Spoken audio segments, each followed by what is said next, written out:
My name is Michael Harris. I'm 41 years old, and I work as a financial analyst here in Dallas.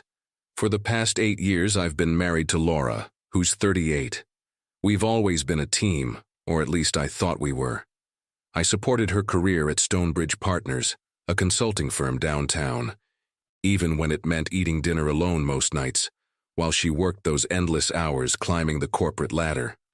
Laura had been with Stonebridge for 3 years, and I watched her transform from the woman I married into someone I barely recognized. New designer clothes, expensive perfumes, and a defensiveness whenever I asked about her work. But I attributed it all to the stress of corporate life. After all, we had dreams together, buying our own house, maybe starting a family. I believed we were building something meaningful. That Tuesday evening in April 2025, everything changed. Laura called me around 6:30, her voice practically bubbling with excitement. "Michael, you won't believe it," she said. "Richard just told me I'm getting promoted, 15,000 more per year, plus quarterly bonuses, and they're giving me a private office on the 15th floor. I felt genuine pride hearing the joy in her voice. This was what we'd worked toward, what all those lonely dinners and weekend work sessions had been for. "That's incredible, honey. We should celebrate," I told her. "I'll probably be here until 10 tonight wrapping up some paperwork with Richard, but we can celebrate this weekend," she replied. Richard Coleman, her boss, 47 years old, director of operations, and according to Laura, a mentor who believed in her potential. I'd met him twice at company events. Firm handshake, expensive suits, the kind of confidence that comes from never having to worry about money. If you enjoy stories of cold-blooded revenge and gripping plot twists, like this video and subscribe to the channel now. There are brand new, unreleased stories here every day, each one more intense than the last. After hanging up, I made a decision. Instead of waiting until the weekend, why not surprise her tonight? I knew Laura's favorite dish, the seafood risotto from Antonelli's, that little Italian place we went to on our anniversary. I could pick it up, head to her office, and we could celebrate together in that new private office she was so excited about. The drive to downtown Dallas took about 30 minutes in evening traffic. I parked in the visitor section of the Stonebridge building, a gleaming 30-story tower that always made me feel small. The lobby was mostly empty except for a security guard and a young receptionist who smiled a little too brightly when I mentioned I was there to see Laura Harris. "Oh, Mrs. Harris," she said, her smile faltering slightly. She should be in the executive conference room on the 22nd floor." Something in her tone bothered me, but I thanked her and took the elevator up. The 22nd floor was dimly lit, most offices dark and empty. I followed the hallway toward the conference room, the bag of risotto still warm in my hands. As I got closer, I could hear voices. Laura's laugh, which I'd know anywhere, and a man's deeper voice. I pushed the door open quietly. What I saw destroyed 8 years of marriage in a single moment. Laura was pressed against the conference table, Richard's hands in her hair, their mouths locked together with the kind of passion I hadn't seen from her in months. The promotion celebration was apparently more intimate than I'd imagined. I stood there for maybe 10 seconds, the bag of risotto growing heavy in my hands. Neither of them noticed me.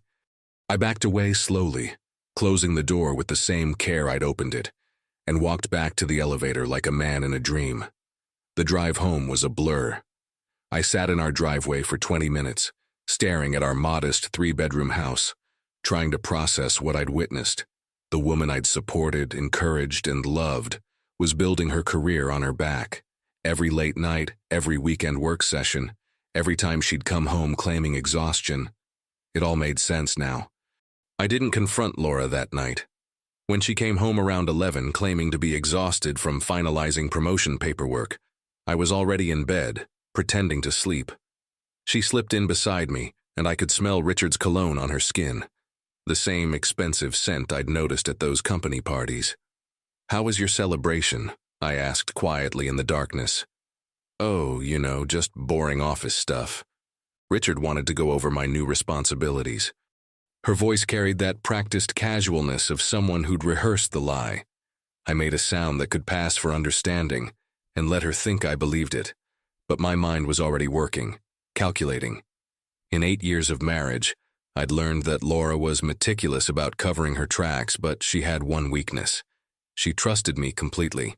She had no idea I knew what I knew. The next morning, while Laura showered, I did something I'd never done before. I transferred my portion of our joint savings account, about $38,000, into my personal checking account. We'd always kept our finances mostly separate, a decision that suddenly seemed prescient. I also changed the passwords on our shared credit cards and updated the emergency contacts on my retirement accounts. These weren't acts of spite, they were insurance. Because if Laura was willing to betray our marriage for career advancement, I needed to protect myself from whatever else she might be capable of. Over the next few days, I watched Laura differently. The late nights, the new confidence, the way she'd started dressing more expensively. It all painted a picture I'd been too trusting to see. She talked about Richard constantly now, praising his vision and leadership. "He really sees potential in me," she'd say. "He thinks I could make senior manager within 18 months. The pieces were falling into place. The promotion wasn't a reward for her work performance. It was payment for services rendered. On Friday evening, Laura announced she'd be working late again. "Big presentation on Monday," she explained, kissing my cheek with lips that had been on another man just days ago. "Richard wants me to review the client portfolio one more time." After she left, I made a decision that would change everything. I needed to find out exactly what Laura was really doing at work. Laura had always been careless about cybersecurity. Despite working for a financial firm, she routinely accessed her work email from her personal laptop, using Stonebridge's VPN connection, a common practice the company allowed through their BYOD policy. What made it worse was that she'd enabled the Remember Me option on her browser, keeping her corporate credentials cached even after VPN sessions ended. While she was out, I accessed her personal laptop and found exactly what I feared. Her work email account was synced to the device, and what I discovered there went far beyond adultery. Laura wasn't just sleeping with her boss, she was helping him systematically overcharge their clients. The first email that caught my attention was dated 6 weeks ago, on March 15th. Richard to Laura. The Brennan Industries pension consultation fee processing went through at 35% above standard rate. Make sure the billing reconciliation documentation reflects our normal methodology. We can't have discrepancies during the next compliance review. I scrolled deeper. More emails, more transactions, more carefully coded language. They weren't just inflating individual bills. They were running a sophisticated overcharging scheme across dozens of pension fund accounts. Retirement plans belonging to teachers, city workers, small business employees. People who'd trusted Stonebridge partners with their financial futures were being systematically overbilled by 30 to 40% on management fees. One email exchange from April 3rd made my blood run cold. Richard had written, "The Hartwell Community College account audit is scheduled for Q3. We'll need to adjust the fee structure documentation before then. Morrison in accounting has been asking detailed questions about our billing methodology." Laura's response, "Morrison is becoming a liability. Maybe it's time to restructure his responsibilities, move him somewhere with less oversight access. Davis in operations might be more cooperative with the new procedures." I sat back in my chair, stunned. This wasn't just billing fraud. It was a coordinated conspiracy to steal from retirement funds while potentially destroying the careers of honest employees who might discover the overcharging. Based on what I could piece together from the emails, they'd been systematically extracting excess fees for at least 18 months. I spent the next 4 hours methodically documenting every suspicious email and transaction record I could access. The pattern was clear. Richard and Laura had been manipulating their firm's billing systems, creating inflated fee structures, and redirecting the excess charges to accounts they controlled through a network of shell consulting agreements. Laura's promotion wasn't just about sleeping with the boss. She was being rewarded for her crucial role in executing and concealing financial theft. The most damning evidence was a detailed spreadsheet Laura had prepared, titled Account Optimization Analysis. It was essentially a systematic plan for maximizing overcharge potential across their client base without triggering automatic audit flags. The document showed they'd already extracted over $900,000 in fraudulent fees across 43 different pension accounts. Around midnight, I printed the most critical documents and stored copies in my home office safe. Then I made a phone call. Jessica Wong had been my colleague at Sterling Financial 5 years ago, before she left to join the FBI's Financial Crimes Division. We'd kept in touch occasionally, mostly holiday cards and LinkedIn updates, but Jessica had always told me to call if I ever saw something suspicious in the financial sector. "Michael, it's past midnight. Is everything okay?" Jessica's voice was alert despite the hour. "Jessica, I need to report a major financial crime. And it involves my wife." There was a pause. "How serious are we talking?" "Systematic overcharging of pension fund clients, based on the documentation I found, probably close to $1 million in fraudulent fees so far." "Jesus.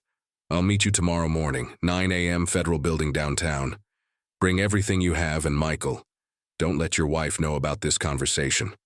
After hanging up, I sat in the dark for a long time. In the span of 1 week, my marriage had died and I'd discovered my wife was a criminal. But somewhere in the devastation, I felt something unexpected. Clarity. The woman Laura had become wasn't someone I could live with anyway, and now I had the power to make sure she couldn't hurt anyone else. Saturday morning, April 26th, I told Laura I was going to play golf with some old colleagues from Sterling Financial. She barely looked up from her phone, probably texting Richard about their next meeting. "Have fun, honey," she said absently. "I might do some shopping later." The Federal Building in downtown Dallas is an imposing structure, all concrete and glass, designed to intimidate. Jessica met me in the lobby at exactly 9 a.m., looking every inch the federal agent in her navy suit and no-nonsense demeanor. We'd worked together for 3 years, and I'd always respected her analytical mind. Now I was counting on it. "This better be substantial, Michael," she said as we rode the elevator to the 14th floor. "Saturday meetings aren't standard protocol. It's substantial, and it's going to save a lot of people's retirement funds." We sat in a sterile conference room while I laid out everything I'd discovered. Jessica's expression grew more serious with each document. When I showed her Laura's account optimization analysis, she whistled softly. "This isn't just billing fraud, Michael. This is systematic racketeering targeting employee benefit plans." "How long has this been going on?" "Based on the emails, at least 18 months. The spreadsheet shows they've already extracted over $900,000 in excess fees." I pulled out the most damning evidence. "Look at this. They're already planning to reassign employees who ask too many questions about their billing practices." Jessica studied the emails carefully. "Morrison and Davis, do you know them?" "I met Morrison once at a company event in 2022. Seemed like a decent guy, probably mid-30s, has a family. From what I could tell, he's just an accounting specialist trying to do his job properly." "Perfect scapegoat," Jessica muttered. "Michael, I have to ask, are you prepared for what happens next? Laura will be arrested. This will destroy her career and probably result in federal prison time." I'd been asking myself that same question all night. She made her choices, and she was willing to destroy innocent people to cover her tracks. How many retirees are going to lose part of their savings because of what she and Richard have been doing? Jessica nodded slowly. "Give us 4 weeks to build the case properly. We'll need to coordinate with other agencies and get warrants for financial records. Don't change your behavior at home. Don't confront her, and whatever you do, don't let her know you've discovered anything." "Can you handle that?" Living with Laura for the next 4 weeks was psychological torture. She continued her charade of working late while I knew she was either manipulating financial records or meeting with Richard, probably both. She'd come home with stories about difficult clients and challenging compliance issues, and I'd nod sympathetically while knowing every word was carefully constructed deception. The hardest part was watching her excitement about the future she thought she was building. She started talking about upgrading our house, maybe getting a cabin in Colorado for weekend getaways. With my new position and the performance bonuses, We can finally afford some real luxuries, she'd say, all built on stolen money from people who'd worked their entire lives for financial security. On May 10th, 2 weeks into the FBI investigation, Laura came home with concerning news. "Something odd happened at work today," she said. "Morrison in accounting has been asking a lot of detailed questions about our fee calculation procedures. Richard thinks he's being overly thorough, maybe trying to impress management for a promotion." I kept my expression neutral. "What kind of questions?" "Just technical stuff about how we determine management fees and consulting charges. Nothing serious, but Morrison has always been obsessive about documentation." She paused, then added with casual dismissal, "Richard thinks we might need to reassign him to a different department, someone less meticulous." That night, I called Jessica from my office. "They're getting nervous about Morrison asking questions. Laura mentioned they might transfer him." "We're almost ready," Jessica assured me. "Just a few more days. We want to execute the search warrants when we can catch them actively processing fraudulent transactions." The break came on Wednesday morning, May 21st. Laura left early, claiming she had important client meetings all day. But I'd learned to monitor her patterns, and this felt different, more urgent, more secretive. Around 10:30 a.m., Jessica called. "We're moving today. We've been monitoring their financial systems, and they just processed several suspicious overcharge transactions this morning. The search warrants are being executed at noon." The rest of that day passed in surreal slow motion. I tried to focus on work but kept checking news websites, waiting for some sign that the operation had begun. Around 2 p.m. I finally saw it. A breaking news alert. FBI raids downtown Dallas financial firm in fraud investigation. My phone buzzed with a text from an unknown number. "Michael, something terrible has happened at work. I need you to call my lawyer. Please, help me." "Laura." I stared at the message for a long time, then deleted it without responding. The news coverage expanded throughout the afternoon. Channel 8 ran footage of FBI agents carrying boxes of documents and computer equipment out of the Stonebridge Partners building. A reporter standing outside mentioned that federal agents had executed search warrants related to allegations of fraudulent billing practices targeting pension fund clients. By evening, the story had developed further. 2 executives from Stonebridge Partners had been arrested on federal charges of wire fraud, conspiracy, and theft from employee benefit plans. The names weren't released yet, but I knew. That night, Jessica called to update me. "We got them, Michael. Laura and Richard were both arrested this afternoon. We seized all their financial records, computers, and documentation. Based on what we've found so far, the total fraudulent overcharges amount to over $2 million. Your wife's spreadsheet was conservative. What happens now? They'll be arraigned tomorrow, probably released on bail pending trial. But Michael, this is a strong federal case. Neither of them will be working in finance again, and they're both looking at significant prison time." I nodded, surprised by how empty I felt. "And Morrison? Davis?" "Safe. In fact, Morrison's detailed questions and documentation actually helped us confirm several of the fraudulent transactions. He's been completely cleared of any wrongdoing and has already been approached by other firms." Over the following weeks, the investigation revealed the full scope of Laura and Richard's scheme.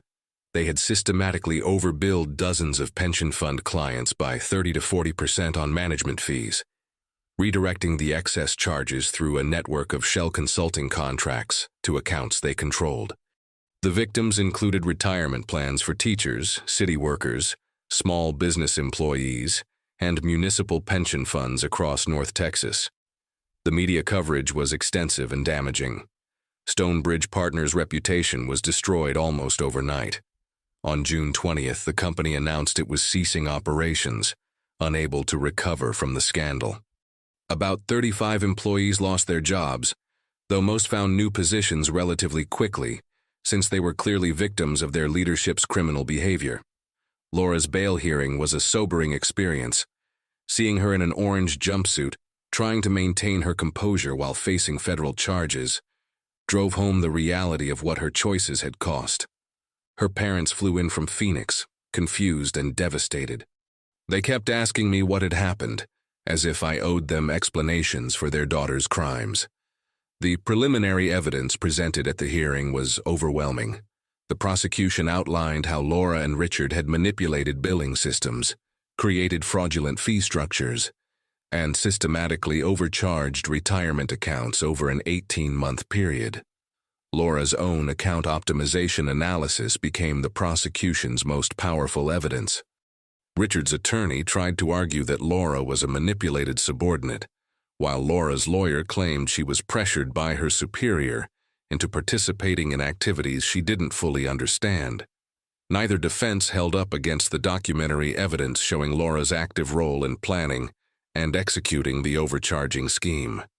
As of September 2025, both Laura and Richard remain free on bail while their cases move through the federal court system. Their trial is scheduled for early 2026, and legal experts predict both will face significant prison sentences if convicted.